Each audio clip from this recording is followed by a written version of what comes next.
আসসালামু আলাইকুম। আজকে আমরা নতুন একটা ভিডিও নিয়ে কথা বলবো। যে ভিডিওর মূল বিষয় হচ্ছে যে সবাই দেখতেছি ফেসবুকে ইউটিউবে প্রচুর পরিমাণ কথা হচ্ছে যে কেন সরকার বা বর্তমান সরকার কেন গাড়িগুলা বা ব্যাটারি গাড়িগুলো অটো গাড়িগুলো চালাতে সবাইকে নিরুৎসাহী করতেছে বা শহরের মধ্যে চালাতে মানা করতেছে এবং কি বিআরটি থেকে গাড়িগুলো উঠে নিয়ে যাচ্ছে। সবাই আমরা গরিবের বিষয়টা খেয়াল করি, আসলে বিষয়টা ওরকম না।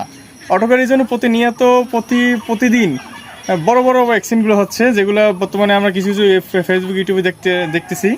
আর সাথে বড় উদাহরণ হচ্ছে অটো গাড়ির জন্য লাস্ট আমি একটা অ্যাক্সিডেন্ট হলাম বাণীপুরে বসি। অ্যাক্সিডেন্টের মূল বিষয়টা হচ্ছে আমি ব্রেক করছি, পরবর্তী আমার গাড়ির পিছিয়ে একটা অটো গাড়ি লাগাই দিয়েছে। পরবর্তী অটো গাড়ির লোকটাই আমার পাজারাইজ আসছে এবং বলতেছে পাজারাইজ বলছে ভাই আমার ব্রেক নাই। ব্যাপার হচ্ছে ও তো বলতেছে ওর ব্রেক নাই, কিন্তু মেন কাহিনী হচ্ছে আমার গাড়ির পিছন সাইড ভেঙে মধ্যে গেছে। সাধারণত ছোটো একটা বিষয়, তুমি দেখাও বিষয়টা। এই যে পুরো বিষয়টা দেখেন,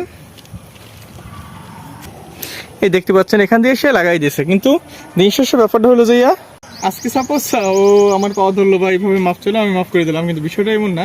বিষয়টা হচ্ছে আমার প্রতিনিয়ত এরকম অ্যাক্সিডেন্ট হচ্ছে। বিষয়টা হচ্ছে আমাদের অটো গাড়ি যার চালক চালায় তার অভিজ্ঞতা না থাকার কারণে মূলত এই অ্যাক্সিডেন্টগুলো হচ্ছে। তাদের না আছে ব্রেক, না আছে কিছু। তারা পা চালিত গাড়িগুলো ব্যাটারি হওয়ার অটো হওয়ার কারণে তারা যে কোনো সময় হাইওয়েতে উঠে যাচ্ছে।